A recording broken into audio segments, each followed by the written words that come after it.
두 주간 전에 차를 타고 가다가 라디오에서 한 부인이 보낸 편지를 읽어주는 걸 들었습니다. 그 부인이 남편에 대해서 불평하는 내용을 방송국에 보내가지고 남편 이름은 언급되지는 않았지만 자기 이름은 언급이 됐는데 온 천하의 남편 때문에 왜 불평하는지를 두루두루 알리는 그런 글이었습니다. 얼마 전에 남편이 대형 텔레비전을 주문을 해서 집에 배달이 됐다는 겁니다. 집에 텔레비전이 멀쩡히 있는데 자기 집 규모에 맞지 않게 대형 텔레비전을 남편이 주문을 했더라는 건 몇백만 원짜리를. 깜짝 놀라서 남편한테 연락을 했더니 남편 답이 뭐였는가 하니까 러시아까지 못 가는데 집에서 대형으로라도 월드컵을 봐야지. 이번 기회에 뭐 텔레비전 바꾼다 말만 하다가 안 바꾸고 왔는데 이번 기회에 땡겨서 바꾸자. 남편이 월드컵에 대한 기대를 잔뜩 가지고 뭐 그 기대가 지금은 다 무산이 됐습니다. 벌써 2패를 먹었는데 어젯밤에 봐야 되나 말아야 되나 고민하다가 보신 분들도 들어있죠. 저는 처음부터 안 볼 작정했습니다. 근데 굉장히 잘했더라고요. 그래도 1대2로 지긴 해도. 사실 축구 경기를 좋아하는 주로 남성들입니다만은 월드컵은 정말 참 재미있습니다. 뭐 저도 틈만 나면 텔레비전에서 월드컵 뭐 하이라이트 안 보여주나 하고 틈만 나면 앉아서 채널을 돌리고 있는데 기가 막힌 스타들이 나오지 않습니까? 뭐 초반부터 호나우드가 3골을 한꺼번에 그것도 막강한 스페인을 상대로 해서 그것도 못 봤습니다. 그냥 마지막에 잠깐만 봤는데 그런 걸 기대하면 수백만 원을 들여서라도 텔레비전 사고 싶다. 그런 남자들이 많습니다. 근데 부인들 입장에서는 재미없는 게 축구인데 그 재미없는 것 때문에 수백만 원의 돈을 투자한다. 월드컵 때문에 그 집 부부가 지금 마음이 상해 있는 겁니다. 한 사람은 너무 좋고 한 사람은 너무 재미없고. 근데 이게 월드컵만 그런 게 아니고 살아가면서 부부 사이에 호불호가 너무 다릅니다. 이거 맞춘다고 다들 결혼해서 사시는 분들은 뭐 결혼한 지 한 1년 안짝에 신혼 부부들은 아직 좀 어떨지 몰라도 다들 고생이 많으실 겁니다. 근데 그걸로 끝나지 않습니다. 직장에 가도 맞춰야 되는 사람들이 많이 있고 애들을 낳아서 그 애들이 초등학교 한 3, 4학년까지만 해도 엄마가 말하면 잘 듣는데 4학년, 5학년만 가면 엄마가 뭘 하라 그러고 문 쾅 닫고 들어가고. 이 부모 자식 사이의 갈등이 이게 보통 문제가 아닙니다. 여러분 우리가 살아가면서 어떻게 사는 것이 정말 이 세상에서 잠깐 살다 가는 건데 어떻게 사는 것이 기쁘게 사는 것일까? 그걸 어떻게 발견할 수 있을까? 새삼스럽게 우리가 이 주제를 최근에 읽었던 시편 69편에서 한번 묵상해 보려고 합니다. 우리가 읽은 말씀 중에서 이 시편 기자가 31절에서 우리가 주님을 어떤 것보다 더 기쁘게 할 수 있는 길이 있다는 얘기를 합니다. 근데 뭐하고 비교하는 거 하니까 우리가 소를 바치는 것보다 뿔 달리고 굽 달린 황소를 제물로 바치는 것보다 주님을 더 기쁘게 하는 게 있다는 겁니다. 우리가 신앙생활 초기에는 하나님은 기뻐하시는 것 같은데 하나님이 기뻐하시면 나한테는 별로 기쁨이 되지 않을 것 같아서 신앙생활에 열심을 내지 못하는 경우가 많았습니다. 우리가 하나님을 조금만 더 알아가면 하나님이 기뻐하시면 그게 결국은 내게도 우리 가족들에게도 모든 사람에게도 기쁨이 된다는 것을 조금씩 배워가게 됩니다. 부모가 기뻐한다고 해서 자녀가 기뻐하지는 않습니다. 부모가 자식들에게 뭐 나쁜 거 할까? 그럴 마음은 없을지 모릅니다. 그러나 부모는 완전하지 않습니다. 부모도 오판할 수 있고 아이들에 대해서 이해하지 못하는 것도 많고 사춘기에 접어든 아이들하고 부모의 씨름이 보통 문제가 아닙니다. 그러나 하나님은 우리의 아빠 되시는 분이신데 이분은 완전하신 분입니다. 지혜로우신 분입니다. 그래서 하나님이 기뻐하시는 길을 우리가 선택하면 그건 틀림없이 우리에게도 기쁨이 되는 길이라는 겁니다. 그 확신을 지금 시편 69편 기자가 얘기하고 있는 겁니다. 그걸 지금 31절에서 지금 제물 얘기를 합니다. 예배를, 제사를 드릴 때 제물을 가지고 나가는데 소를 드리는 사람이 누굽니까? 부자입니다. 가난한 사람은 비둘기를 드립니다. 대부분의 보통 사람들은 양을 제물로 드립니다. 어떤 사람은 양 말고는 제물이 없는 것으로 생각하는 사람도 있습니다만 아닙니다. 하나님께서 가난한 사람은 비둘기, 뭐 조그마한 새 한 마리, 그러나 대부분의 사람들은 양, 그런데 부자는 소를 제물로 드립니다. 소값이 얼마인지 모르겠습니다만 굉장히 비쌉니다. 뭐 요즘은 뭐 소값 가지고는 비교가 되지 않는 비싼 물건들이 많지만은 여러분 3,000년 전, 3,500년 전 그 농경 사회를 살던 이 사람들에게 소 한 마리는 그 집안이 가지고 있는 가장 중요한 재산 중에 하나입니다. 우리가 어릴 때 생각해 봐도 알 수 있습니다. 시골에서 소 팔아서 아이를 대학 보낸다. 옛날에는 소 한 마리 팔면 아마 상당한 학자금이 되었던 때가 있었던 것 같습니다.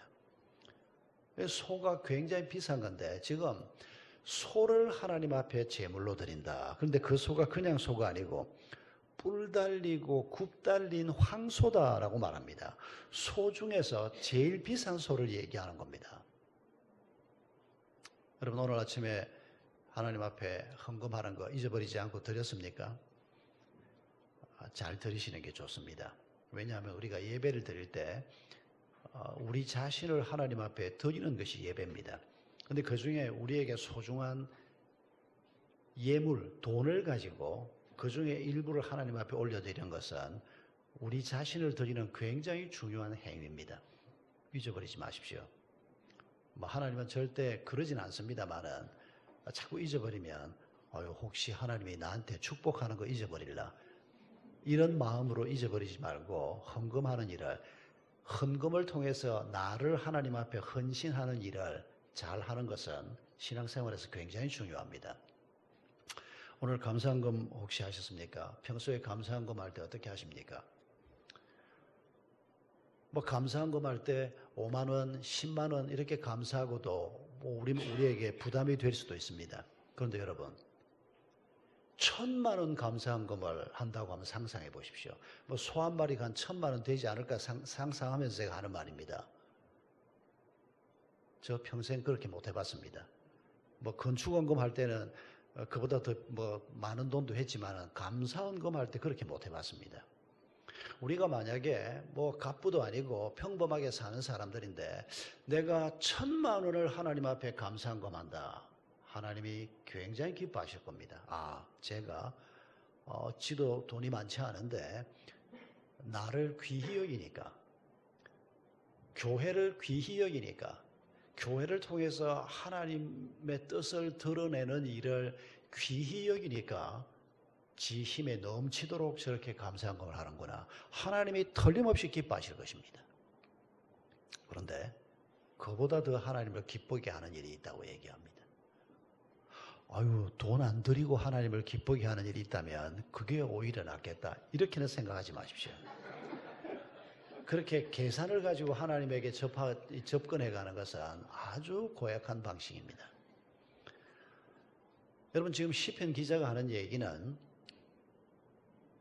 정말 하나님이 기뻐하실 만한 일이 제물을 잘 드리는 겁니다. 그런데 하나님이 그보다 더 기뻐하는 일이 있다. 자기 경험을 가지고 하는 얘기입니다. 시편 69편의 결론이 사실은 이 31절에 있습니다. 그게 뭘까요? 하나님이 정말 기뻐하는 게 뭘까요? 여러분 하나님이 우리가 사는 걸 보고 기뻐하신다면 우리를 축복하지 않을 리 없고 우리에게 하나님의 모든 좋은 것을 공급하지 않을 수 없습니다. 그런 삶이 뭘까요? 여러분 시편 69편을 보면 1절부터 12절까지 이 시편 성도가 처해 있는 고약한 상황을 얘기하고 있습니다. 얼마나 고약한 상황인지 아마 평생에 이런 정도까지 가는 경우가 우리 모두에게 별로 흔치 않을 겁니다. 1절부터 뭐라고 시작하는 거 아니까 물이 목에까지 잠겨서 죽기 직전 상태에 있다고 자기 상황을 설명을 합니다. 여러분 혹시 지금 우리가 예배에 와서 앉아있는 이 순간도 정말 지금 죽음을 생각해야 될 정도로 힘든 분이 혹 한두 분이라도 계실지 모르겠습니다. 우리에게 이런 순간이 옵니다. 또 이전에 이런 경험을 했던 분도 있을 겁니다.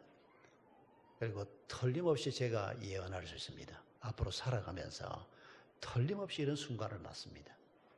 차라리 죽어버리는 게 낫겠다.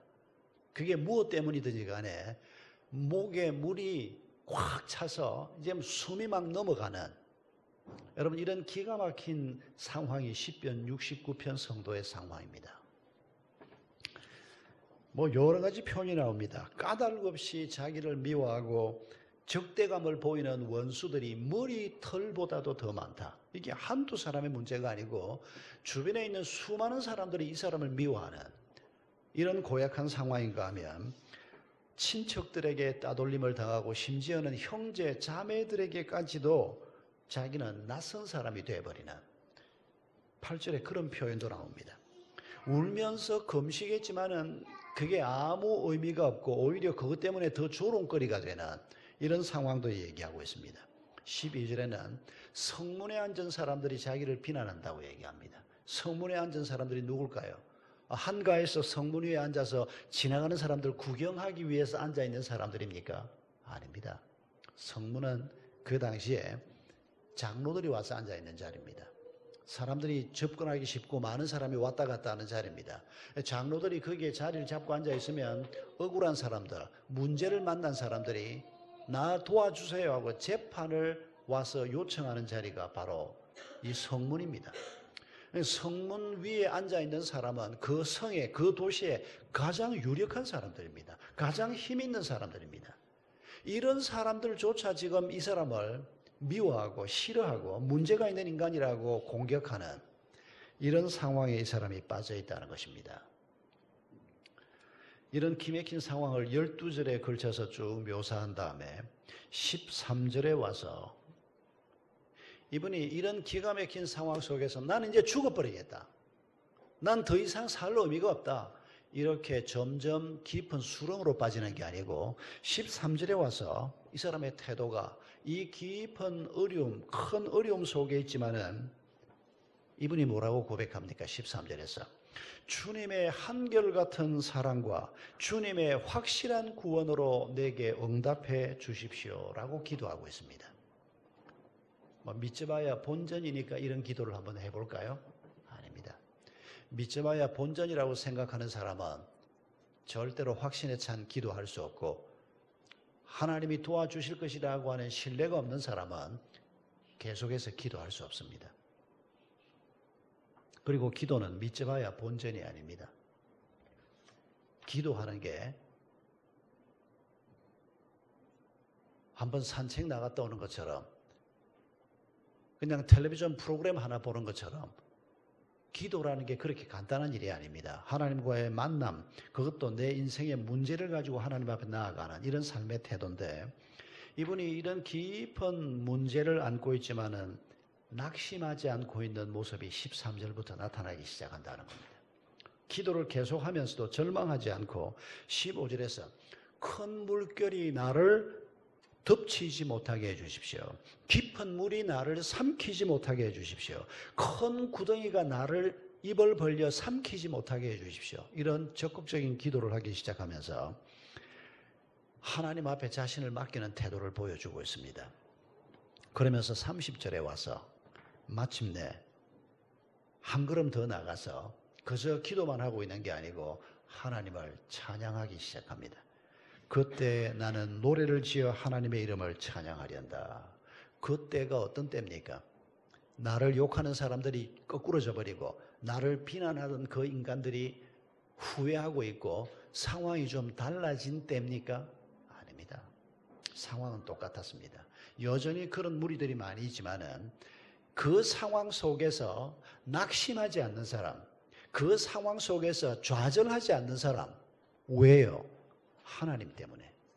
다른 어떤 이유 때문이 아니고 막연한 희망 때문에 내일은 좀 나아지겠지. 그런 낙관적인 삶의 태도 때문이 아닙니다. 사람들 중에 이런 사람이 꽤 많이 있습니다. 제가 전형적으로 그런 사람입니다만은 뭐 어려운 일이 있어도 뭐 밥 잘 먹고 뭐 어려운 일이 있어도 뭐 밥맛 없어서 밥 못 먹는 이런 일이 별로 없는 사람이 제 같은 유형의 사람입니다.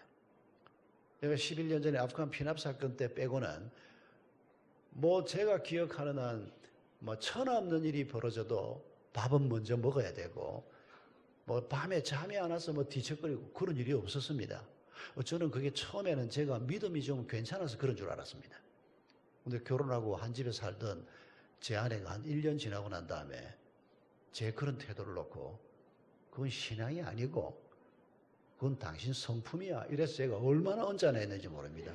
이 여자가 신앙 좋은 신학생한테 시집을 와가지고 내가 이렇게 참 모든 걸 낙천적으로 모든 걸 수용적인 태도를 가지고 뭐든지 긍정하면서 인생을 살고 있는데 이걸 믿음 아니라 그래서 제가 대판으로 싸웠습니다. 그냥.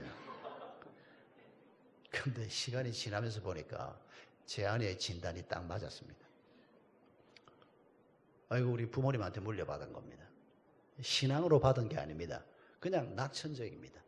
뭐든지 그냥 긍정적으로 생각하는 이게 신앙으로 말미암아 이렇게 되는 거면 정말 참 감사한 일인데 그리고 그 낙천적인 것이 하나님 때문에 우리가 낙천적이면 불안해하지 않아도 됩니다. 그런데 그냥 낙천적인 건 늘 마음에 불안이 남아 있습니다. 그렇게 깊지 못합니다. 그런데 지금 이 시편 성도가 여전히 문제들이 산적해 있고 여전히 원수들이 코앞에 있고 마음에 괴로움이 있는데도 불구하고 하나님 때문에 내가 이제는 이 상황이 힘들다고 얘기하고 앉아 있는 게 아니고 이 상황을 극복하게 하실 하나님의 이름을 찬양하면서 한 걸음 더 나아가는 이런 태도를 보여주면서 그리고 31절에서 말하기를 우리가 하나님 앞에 황소를 제물로 드리는 것보다 하나님 때문에 낙심하지 않고 하나님을 기대하고 하나님이 이 문제들을 바꾸어 놓을 것이라고 믿으면서 길을 걸어가는 사람을 하나님은 황소를 제물로 받는 것보다 더 기뻐하신다는 것입니다. 여러분 이게 시편 69편에서 이 시인이 얘기하고 있는 가장 중요한 핵심 구절입니다. 여러분 우리 마음속에 지금 슬픔이 깃들게 하고 우리의 마음을 외롭게 만들고 우리를 힘들게 만드는 어떤 문제들이 지금 현재 우리에게 있습니까? 그 문제가 없는 사람은 단 한 사람도 없을 것입니다. 죽는 날까지 이런 문제가 계속 우리를 따라 다닐 것입니다. 근데 하나님이 우리에게 기대하는 것은 하나님이 우리가 뭐 예물을 잘 드리는 것도 기뻐하시고 우리가 교사로나 이런저런 봉사를 잘 하는 것도 하나님이 틀림없이 기뻐하십니다. 성경이 우리에게 그렇게 말하고 있습니다. 근데 하나님이 어떤 것보다 기뻐하는 것은 하나님을 신뢰하면서 어떤 어려움을 당해도 하나님 때문에 낙심하지 않는 사람, 하나님 때문에 낙천적이 되는데 그게 세상의 낙천이 아니고 하나님을 신뢰하기 때문에 오늘 이 상황이 나를 어떻게 하지 못할 것이다 라고 믿으면서 찬양하면서 감사하면서 길을 걸어가는 사람, 이런 사람 때문에 하나님은 아주 기뻐하신다는 것입니다. 우리가 이런 사람이 되기를 하나님이 원하신다는 것입니다. 이런 질문이 우리 마음속에 생길 수 있습니다. 이 시편 69편 성도는 뭐 수많은 원수들이 있고 수많은 어려운 문제가 있었는데 근데 성경을 가만히 읽어보니까 자기가 잘못해서 무슨 문제를 만난 것 같지는 않고 왜냐하면 이 사람이 뭐 회개한다든지 뭐 자기의 잘못을 고백한다든지 이런 내용은 시편 69편에 나오지 않습니다. 그러니까 이 69편을 읽으면서 아니 이 사람은 자기 죄 때문에 괴로워하거나 자기가 실수해서 어려움에 빠진 것 같지 않고 오해를 받거나 상황 자체가 이 사람에게 불리하게 돌아가서 이렇게 된 것 같은데 내가 지금 어려움을 겪는 것은 내가 잘못했기 때문이고 내가 오판했기 때문이고 심지어 내가 죄를 지었기 때문에 나와 내 가정이 또 이런저런 상황이 어려워졌는데 이런 경우에도 내가 하나님을 신뢰하고 하나님을 기쁘시게 하는 일을 할 수 있는가? 물론입니다. 여러분 잘 생각해 보십시오. 여러분, 이 사람이 시편 69편에서 자기의 죄를 고백하거나 자기의 잘못 때문에 어떤 어려운 문제가 생겼다고 고백하진 않습니다. 그러면 반대로 이 사람은 죄 안 지은 사람일까요? 그런 사람은 한 사람도 없다고 성경은 말합니다. 그리고 다른 성경에서 우리가 죄를 지었기 때문에 하나님을 기쁘시게 할 수 없다. 그 말이 맞습니다. 그러나 우리가 그 죄를 극복할 수 있다면, 그 죄를 회개하고 사함을 받고 벗어날 수 있다면 하나님이 우리를 도우시는 분입니다. 내가 잘못해서 생긴 상황이라도 하나님은 우리를 도우시는 분이라는 겁니다. 내가 잘못했기 때문에 나는 하나님의 도움을 받을 수 없다. 만약 하나님이 그런 분이라면 교회 가지 맙시다. 저는 그런 하나님 믿고 싶은 마음 없습니다. 누가 그러면 하나님의 은혜를 덧입고 누가 하나님을 기쁘시게 할 수 있다는 겁니까? 여러분, 우리의 죄에 대해서, 우리의 실패에 대해서, 우리가 잘못한 것에 대해서 여러분, 하나님께서는 만회할 수 있도록 우리에게 길을 열어주실 것입니다. 죄는 회개하고 버려야 하고, 우리가 실수했던 것들도 하나님의 지혜를 구하면서 조금씩 우리가 회복해 나가야 합니다.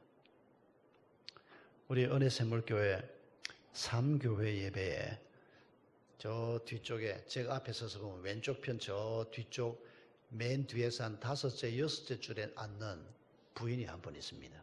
60대 부인이신데 털 앉아서 울고 있습니다.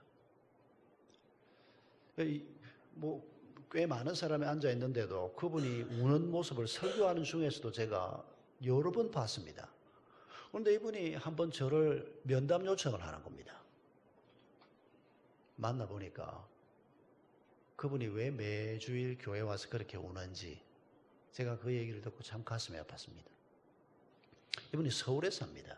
그런데 동백까지 내려와서 예배를 드리는데, 동백까지 와서 예배를 드리는 이유가 뭔고 하니까 남편은 예수 안 믿으니까 집에 혼자 놔두고 은퇴하신 분인데, 이번에 첫째 아들이 고등부 회장까지 하고 열심히 교회를 다녔는데, 그때 젊은 엄마가, 이 아들이 공부도 아주 잘하고 의사가 되려고 하는 아들인데, 그때만 해도 이 어머니는 교회를 그래도 자기도 꽤 믿음이 있다고 생각하면서 다녔는데도 고3이 되는 아들한테 엄마가 뭐라 그랬는가 하니까, 집사님 엄마가 너 이제 고3이 되는데 너무 교회 그렇게 열심히 가지 말고 1년간 좀 쉬고 공부 열심히 해서 좋은 대학 가서 그리고 교회를 다시 가면 어떠냐. 이 아들이 교회 열심히 다녔는데 그 엄마 말에 100% 순종을 하고 고3 때 교회를 안 갔습니다. 공부 열심히 했습니다. 그 후로 이 사람이 교회를 안 갔습니다. 대학에 가서 예수 안 믿는 처녀하고 교제를 하고 결국 결혼했습니다. 의사가 됐는데, 아이도 태어났는데 전혀 신앙과 상관없는 길을 걸어가고 있습니다. 그런데 어머니 입장에서는 자기가 먼저 예수를 믿었습니다. 젊은 시절에는 믿음이 없어서 아들한테 그랬는데, 이 시간이 지나고 보니까 자기가 믿음이 조금 더 생기고 보니까 자기가 아들한테 너무 큰 잘못을 했다는 것을 깨닫게 된 겁니다. 그런데 문제는 그 아들이 그만 일찍 죽어버렸습니다. 참 기가 막힌 사연이 있었습니다. 여러분, 메르스 한참 할 때 그때 그 메르스 환자 중에 의사 한 사람이 있었습니다. 그 엄마인 겁니다, 이분이. 아들을 격리시켜놓고 만날 수가 없는 겁니다. 그러니까 폰으로 연결을 해놓은 그 방에 수시로 엄마가 가서 하나님을 붙들어라. 그런데 이 아들은 벌써 고등학교 2학년 이후로 3학년 때부터 교회를 안 가고 지금 나이가 30몇 살. 그런데 이 아들이 효자는 효자인 것 같아. 엄마한테, 엄마 알겠습니다. 걱정하지 마세요. 투병하면서. 그런데 결국 그 아들이 죽었습니다. 어머니는 그 아들이 그렇게 격리돼서 살면서 예수님을 만나고 갔는지 안 갔는지 너무 가슴이 아픈 겁니다. 그런데 며느리는 예수를 안 믿으니까 남편이 그렇게 일찍이 가버렸는데, 아들이 있는데 이 아들하고 시가집하고 완전히 관계를 끊어버렸습니다. 그 집을 그렇게 드나들고 싶겠습니까? 남편 없는데, 더군다나 자기는 믿지도 않는데 연락처도 모른다는 겁니다. 이사를 가고 전화번호 바꾸고 해서 완전히 관계를 끊어버렸습니다. 둘째 아들이 있는데 그 아들이 동백에 살고 있는 겁니다. 아들, 딸이 있는 겁니다. 이 어머니가 이제 첫째 아들은 그렇게 떠나버렸고 며느리하고 손주는 지금 얼굴도 못 보고 살고 있고 너무 가슴이 아파서 둘째 아들을 이제 동백으로 와서 주일마다 동백에 와서 근데 아들 내외가 움직이질 않습니다. 그러니까 아직 유치원생인 두 손주를 데리고 할머니가 교회 와서 교회 유치부에 집어넣는 겁니다. 그리고 끝나면 또 데리고 이제 데려다 주고 그리고 울면서 주일마다 저한테 와서 기도 부탁을 하면서 자기가 너무 큰 실수를 했다. 자기도 그때 믿음이 좀 있다고 스스로 자부했는데 아들을 그렇게 교회 가지 말라고 엄마 입으로. 그리고 그렇게 큰아들이 자라는 걸 보면서 동생은 뭐 교회라는 건 뭐 별로 신통치 않고 뭐 갈 필요도 없는 곳이고 그렇게 해서 자기 집안이 무너지기 시작했다는 겁니다. 그 집안은 이제 망하는 겁니까? 아닙니다. 그 어머니가 먼저 믿음을 받고 젊은 시절에 그런 실수를 했지만은 그 어머니가 너무 간절하게 기도하고 있습니다. 그러면서 둘째 아들 내외가 이 교회를 출석을 하고 그리고 이 아이들이 우리 은혜샘물 초등학교에 입학할 수 있도록 기도해 달라고. 아이들을 입학시키려고 하면 엄마 아빠가 교회를 또 나와야 되고. 여러분 우리가 살면서 참 가슴 아픈 실수들을 하면서 삽니다. 그렇지 않은 사람은 한 사람도 없습니다. 그러나 여러분 우리가 지난날 어떤 실수를 했고 지금도 지난날 실수 때문에 우리가 어떤 고통을 겪고 있건 간에 하나님은 우리를 도우시는 분입니다. 우리가 그 문제에도 불구하고 그런 아픈 상처가 있다고 해도 우리가 하나님 때문에 낙심하지 않는다면 우리가 하나님 때문에 그 상황을 놓고 그래도 간구할 줄 알고 긍정적으로 이 문제를 풀어주실 하나님을 바라보고 그분을 찬양할 수 있다면 그 사람을 보는 것을 우리 하나님이 너무 기뻐하신다는 사실을 잊지 마십시다. 여러분 이 시인이 이런 기도를 하는데 본문에서 하나님이 이런 표현을 쓰고 있습니다. 32절을 보면 이 성도가 하나님을 찾는 이에게 생명의 고동을 주시는 하나님이라고 고백하고 있습니다. 자기가 죽는다고 고백했던 사람입니다. 지금 물이 목에까지 차가지고 내가 이제 곧 죽습니다. 이렇게 고백했던 사람이지만은 하나님 때문에 하나님이 베풀어 주실 은혜를 생각할 때 생명의 고동이 새롭게 지금 치기 시작하는 이런 모습을 지금 고백하고 있는 겁니다.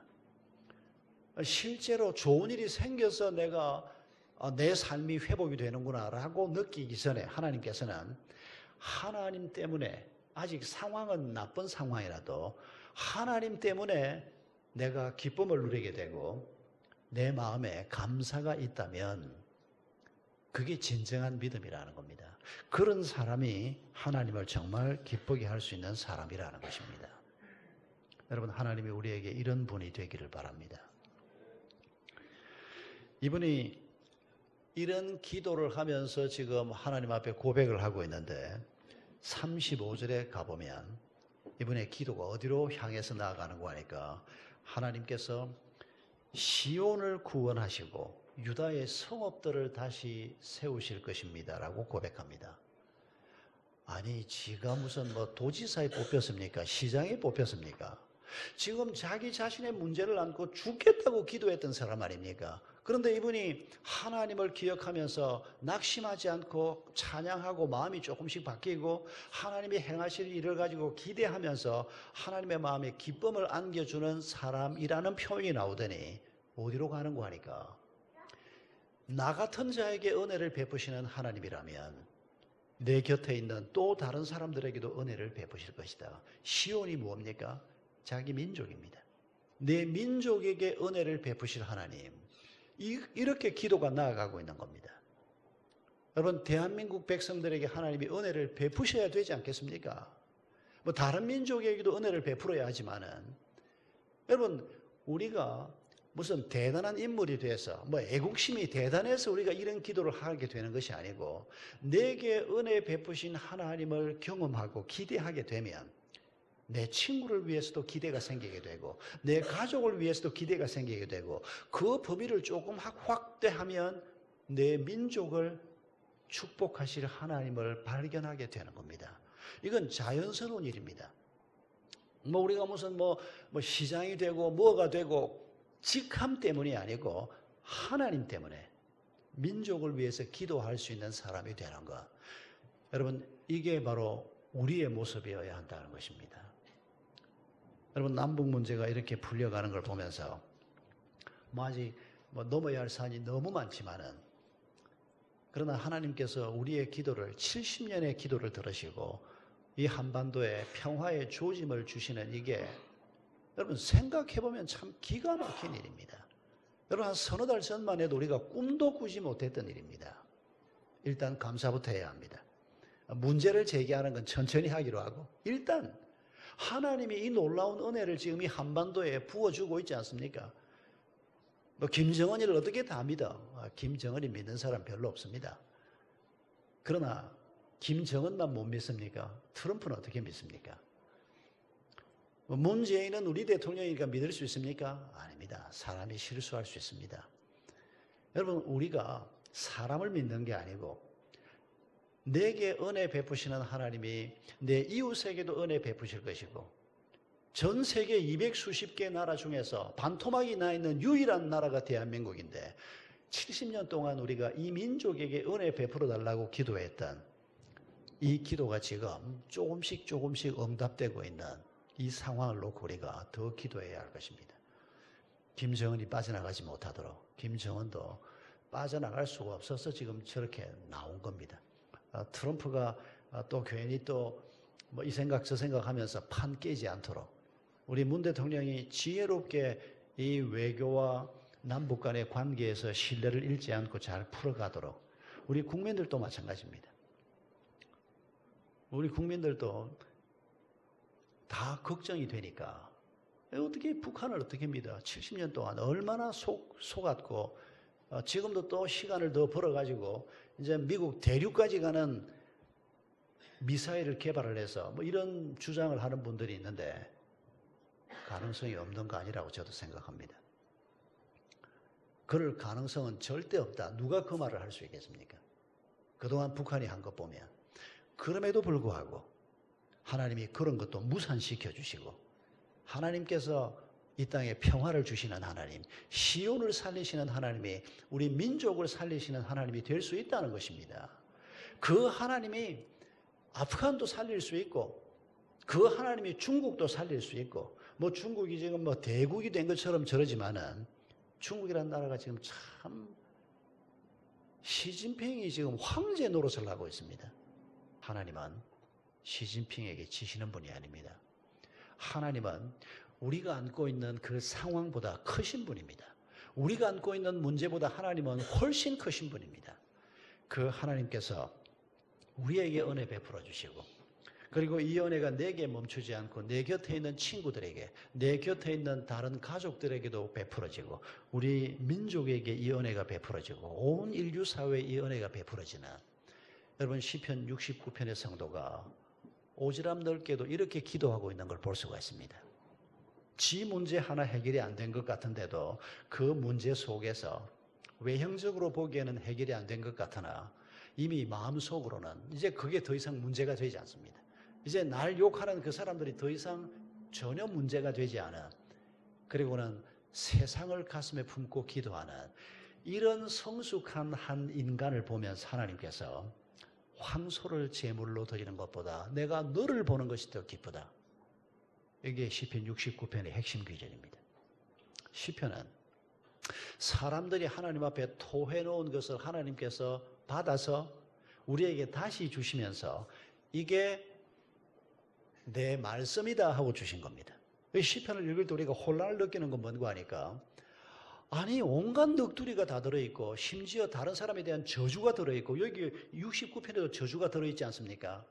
아니 이 영감된, 성령으로 영감돼서 이런 저주를 했으면 그러면 이 저주도 이루어져야 되는 거 아닌가? 그리고 이런 걸 다 하나님께서 영감된 말씀으로 우리에게 준다? 이게 말이 되나? 이런 질문을 시편을 놓고 특별히 하지 않을 수가 없습니다. 여러분, 영감됐다고 하는 말이 무엇입니까? 이게 하나님의 말씀이라고 하는 말의 뜻을 시인들의 저주가 다 이루어질 것이다. 아닙니다. 그렇게 해석하는 것은 옳지 않다고 생각합니다. 그러나 이 사람들이 토해놓는 그 모든 아픔과 괴로움과 외로움과 죄책감을 하나님께서 다 토해놓게 하시는데 하나님이 그걸 들으신다는 것입니다. 하나님께서 그걸 다 헤아리고 계신다는 것입니다. 이 사람들이 원수가 눈이 멀게 하시고 이런 저주가 막 시편에 나오는데 여러분 원수의 눈을 하나님이 멀게 하실까요? 멀게 해야 시편이 영감된 말씀이라는 것이 증명되는 걸까요? 저는 그렇게 해석하는 거 옳지 않다고 생각합니다. 예수님이 오셔서 구약을 해석해 주실 때 뭐라고 해석하셨습니까? 구약 성경은 하나님 사랑, 이웃 사랑, 한마디로 사랑을 가르치는 거다라고 말씀하셨습니다.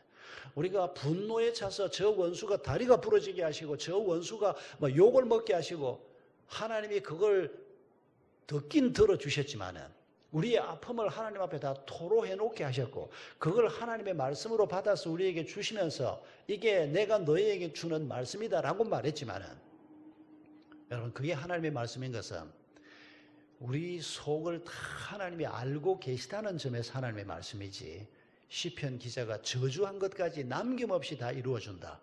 그런 의미는 아니라고 생각합니다. 하나님은 원수를 사랑하라고 예수 그리스도를 통해서 우리에게 말씀하셨습니다. 우리가 저주하고 싶은 그 인간도 하나님께서는 할 수만 있으면 그들에게 하나님의 진노가 임하지 않고 하나님의 사랑이 그들에게 베풀어지기를 원하시는 분이 바로 하나님이십니다. 그러나 이 시편 말씀이 인간의 슬픔과 아픔을 그대로 다 토로해 놓게 하시고 그걸 그대로 우리에게 하나님의 말씀으로 공급해 주시는 이 은혜를 우리가 오늘 다시 한번 생각하면서 하나님을 기쁘시게 하는 자가 되게 하소서. 그것 하나만으로 우리는 하나님의 쓰임을 받을 수 있을 것입니다. 우리는 내가 돈을 많이 벌어서 베푸는 사람이 되면 쓰임을 받는다 그러지만은 아닙니다. 여러분 그렇게 해서 쓰임을 받는 것도 많은 옵션 중에 하나일 수 있지만은 결국 가장 중요한 것은 우리가 가지고 있는 무언가보다 나라고 하는 존재 자체가 하나님을 닮아가고 나라고 하는 존재 때문에 생기는 어떤 파급 효과 이걸 하나님께서는 가장 크게 쓰신다는 것을 기억하십시다. 우리가 어려움이 있어도 내 주변 사람들이 아니 저 정도 어려운 일이 있으면 목을 메고 죽어도 시원찮을 판인데 왜 쟤는 얼굴이 저렇게 좋은가? 그래서 충격받는 축복이 우리에게 있기를 바랍니다. 저 정도 문제가 있으면 저렇게 빵긋빵긋 웃고 다닐 수가 없는데 쟤는 속이 도대체 어떻게 되는 건가? 그게 하나님 때문이라는 것을 내 친구들이 알 수 있는 그래서 하나님이 기뻐하시는 여러분 이런 길을 우리가 오늘도 다시 한번 하나님 앞에 구하면서 우리를 하나님의 나라를 위해서 이렇게 사용해 주시기를 함께 간구하십시다. 우리 함께 찬송하십시다.